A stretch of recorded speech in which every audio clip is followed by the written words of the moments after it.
इस आत्मा और परमात्मा के मिलन का एक बिंदु शिव तत्व है।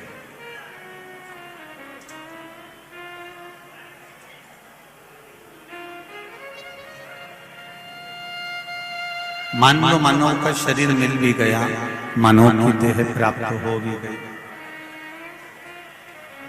और मानव की देह प्राप्त हो जाने के बाद भी अगर हम परमात्मा की अविरल भक्ति को प्राप्त नहीं कर सके तो फिर हमारा ये संसार सागर में आना तो व्यर्थ रहा। जैसे किसी तीर्थ में गए और किसी तीर्थ में जाने के बाद में, किसी तीर्थ में पहुंचने के बाद में आप बद्रीनाथ चले गए, जगन्नाथ चले गए, द्वारका जी चले गए, रामेश्वरम चले गए, या उज्जैन महाकाल की पावन धरा पर चले गए, पर वहां पहुंचने के बाद यदि आप अपने रिश्तेदारों से तो मिलकर आ गए, कुटुंब वालों से मिलकर आ गए, अपने परिचितों से मिलकर आ गए, पर देवाधिदेव महादेव के दर्शन नहीं करे, या बद्री विशाल भगवान के दर्शन नहीं करे, या हम जिस तीर्थ में गए हैं उस तीर्थ में पहुंचने के बाद हमने उस भगवान का स्वरूप का स्मरण ही नहीं किया, तो फिर उस तीर्थ में जाने से फायदा क्या हुआ? उसी तरह मनुष्य की देह मिल जाए, मानव का शरीर मिल जाए, और मानव का शरीर प्राप्त करने के बाद यदि हमने इस मनुष्य शरीर से शिव भक्ति को धारण ही नहीं करा, भगवान शंकर की अविरल भक्ति को हम पहचान ही नहीं पाए, शिव तत्व को हम जान ही नहीं पाए, तो फिर इस मानव शरीर को पाने से मतलब क्या होगा? 83,99,999 जन्म निकाले जाते हैं, तब जाकर यह 84 लाख नंबर का जन्म मनुष्य का प्राप्त होता है।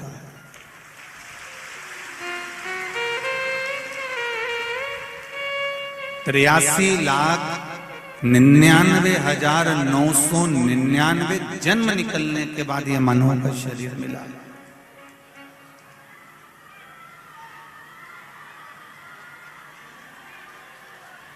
और 83,99,999 जन्म निकल जाने के बाद जब यह मानव का शरीर मिला, तो इस मानव के शरीर को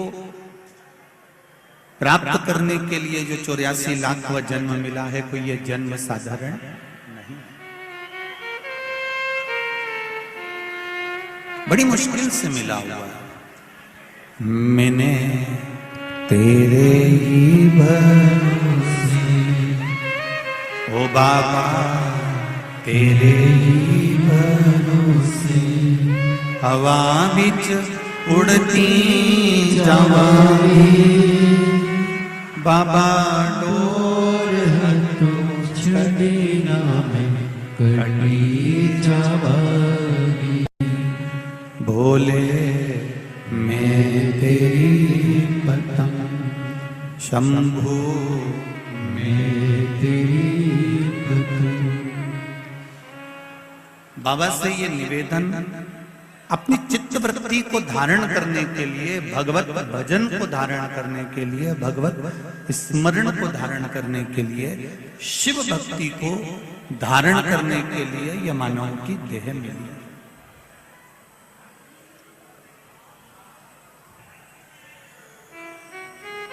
और यदि इस मानव की देह को ही हम व्यर्थ में गंवा दें तो फिर जीवन नरक।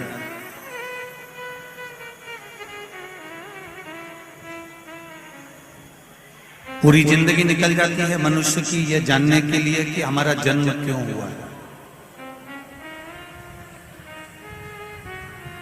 कोई आपसे पूछे कि आपका जन्म क्यों हुआ है, किस लिए पैदा हुआ है, किस लिए जन्म हुआ,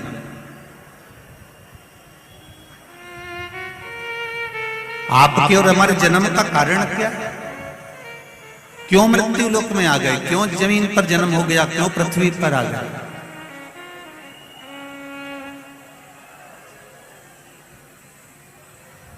इस जन्म का कारण क्या है? तो उसका दो कारण हमने पहले भी वर्णन किया शिव महापुराण में कि मनुष्य के जन्म का दो कारण है। एक पूर्व में किए हुए कर्म का भोग भोगने के लिए और दूसरा भगवान का भजन करने के लिए यह मानव का शरीर।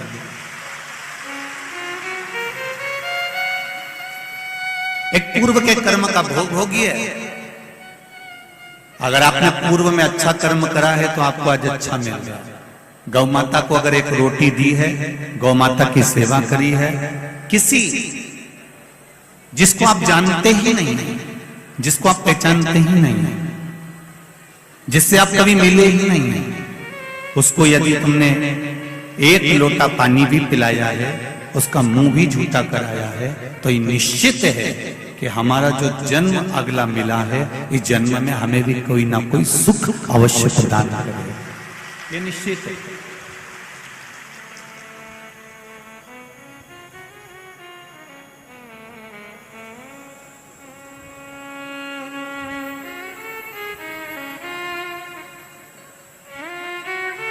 ये जो सास और बहू के जो रिश्ते होते हैं, देवरानी और जेठानी के जो रिश्ते होते हैं, कुटुंब और परिवार के जो संबंध होते हैं, रिश्ते होते हैं, शिव महापुराण की कथा कहती है ये जो रिश्ते बनते हैं ये हमारे पूर्व के कर्म के अनुसार बनते हैं।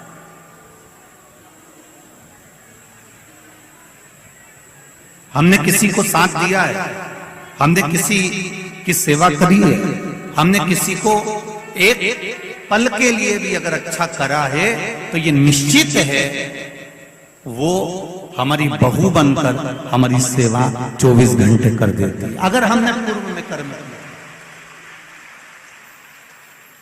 अगर हमने अच्छे कर्म किए और अग्रण्य हुए हैं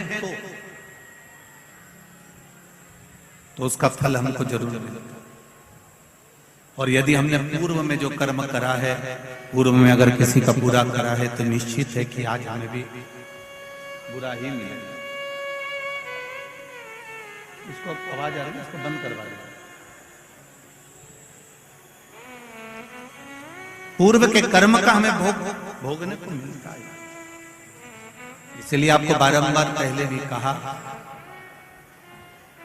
मत बुरे कर्म कर बंदे वरना पछताएगा, भगवान की आंखों से तू बच नहीं पाएगा, तू बच नहीं पाएगा। अरे ओ फल भी तू ही पाएगा, जैसा किया तूने तेरे आगे आएगा। मत बुरे कर्म कर बंदे, मत बुरे कर्म कर बंदे वरना पछताएगा, भगवान की आंखों से तू बच नहीं पाएगा, तू बच नहीं पाएगा। अरे ओ अज्ञानी मत करना, अरे ओ अज्ञानी मत करना। अपने मन को, अपने चित्त को, अपने स्वभाव को, अपने हृदय को, अपने को स्वयं ही संजोना पड़ेगा। कोई दूसरा सुधारने वाला नहीं मिलेगा, ना दूसरा कोई सुधार पाएगा। एक पीने वाला जो व्यक्ति होता है ना, जो नशे में धुत होता है, उसको कोई कितना भी समझा दे मत पियो, बेकार है, क्यों पीते हो, बर्बाद हो जाओगे। पीने वाले व्यक्ति गटर में पड़े होते हैं, नाली में पड़े होते हैं, बेकार है। अब कितना भी समझा लो, उसके समझ में नहीं आएगा। समझ में कब आएगी?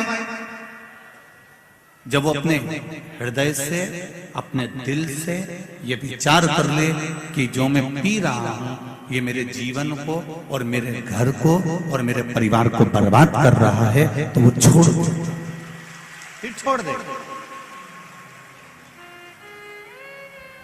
पर यदि तुम खूब प्रेशर दे लो कि नहीं पीना है, तुझे बंद कर दूंगा और तुझे मुक्ति केंद्र में ले जाकर नशा मुक्ति केंद्र में रख दूंगा, तुझे यहाँ रख दूंगा, तुझे वहां रख दूंगा, पर जब तक वो भीतर से दृढ़ नहीं होगा, जब तक वो भीतर से दृढ़ता धारण नहीं करेगा, तब तक वो नहीं छोड़ सकता।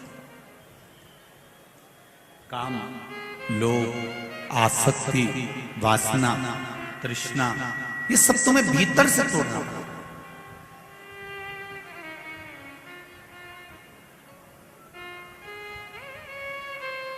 अभी कथा में आए हो, 2 बजे कथा चालू हुई, तुम सुबह 8 बजे से कंगी पार्टी कर पूरा के तैयार मैयार हो हुआ के और पहुंच गए।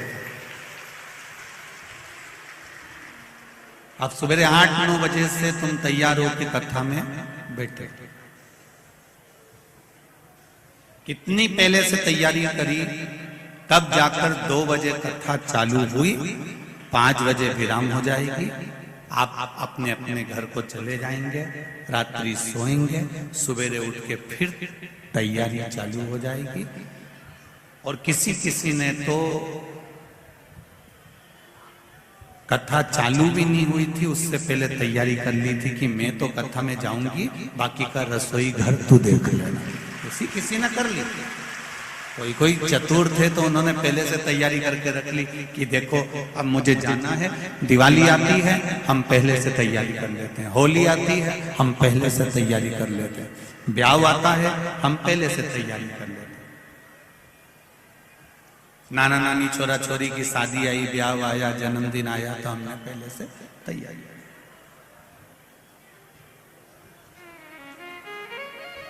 अब हमने पहले से तैयारी क्यों करी कि जब दरवाजे पर बारात आएगी, कोई काम आएगा तो एकदम टेंशन नहीं आए, कोई परेशानी नहीं आए, कोई कष्ट नहीं आए, हम एकदम तुरंत, कोई ने कहा हल्दी ला के दो, हम हल्दी ला कर दे दें, कोई के मेहंदी ला के दो, मेहंदी ला के दे दे, कोई के हमको ये चाहिए हम वो निकाल। ये तैयारी आपने करी। उसी तरह पशुपति व्रत कर कर शिव जी को 1 लोटा जल चढ़ाकर, शंकर भगवान को 1 बेलपत्री समर्पित कर कर, ओम नमः शिवाय पंचाक्षर मंत्र बोलकर, षडाक्षर मंत्र ओम नमः शिवाय बोलकर, श्री शिवाय नमस्तुभ्यं बोलकर, महामृत्युंजय मंत्र का जाप कर कर, गौरी शंकर बोलकर, भगवान शिव का जो तुम नाम जाप कर रहे हो, भगवान शंकर का जो तुम गुणगान कर रहे हो, शिव नाम में जो तुम डूबे हुए हो, शंकर की भक्ति में जो तुम डूबे हुए हो, 1 लोटा जल तुम शिव जी को समर्पित कर रहे हो, या किसी भी रूप में तुम शंकर भगवान की भक्ति कर रहे हो, तो ये विचार कर कर रखना, ये तुम्हारी उस समय की तैयारी है जिस समय पर तुम्हारे जीवन में कोई कष्ट आया तो तुम्हारा महादेव तुम्हारे सामने आकर खड़ा है।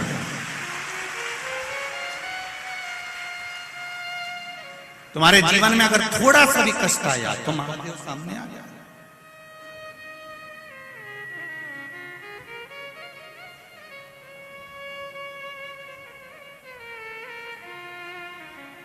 विपरीत परिस्थिति में शिव तुम्हारे साथ में है। एक पत्र आया है, देखिए, तेरी कृपा बिना ना हिले एक भी, लेते हैं श्वास तेरी कृपा से तनु। आपका चित्त, उन्होंने पशुपतिनाथ का व्रत किया, शिव जी का 1 लोटा जल चढ़ाया, भगवान शंकर को समर्पित करा। पर एक निवेदन आप सबसे, जल तो चढ़ाना पर छल से मत चढ़ाना। अगर छल कर कर किसी का हमें बुरा करना है तो हमने जल चढ़ा दिया, या मेरे घर में मेरे को इसका बुरा करना है तो जल चढ़ा दिया, या मन में कोई कपट रखकर, कोई पाप रखकर, कोई छल रखकर, कोई बेईमानी रखकर, कोई भीतर प्रपंच रखकर यदि हम शिव जी को 1 लोटा जल भी चढ़ा रहे हैं तो उसकी कोई महत्वता नहीं। निष्कपट भाव निर्मल मन से, निर्मल हृदय से आप शिव जी को रिझाइए।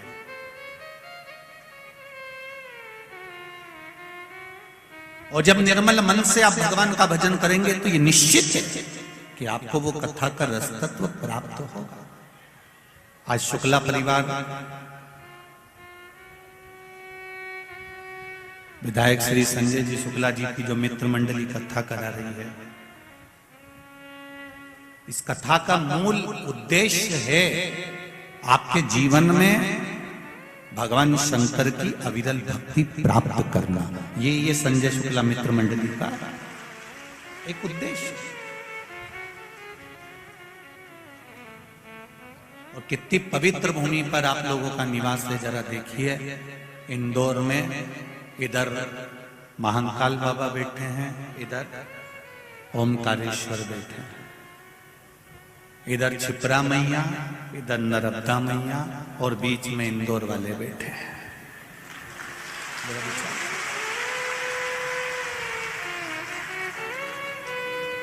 हम सब दूर कहते हैं, आपने हमारी कथा में भी कई बार सुना होगा कि दुनिया में भोजन और भजन का अगर कहीं सुख है तो वो इंदौर की पवित्र धरा पाएगा।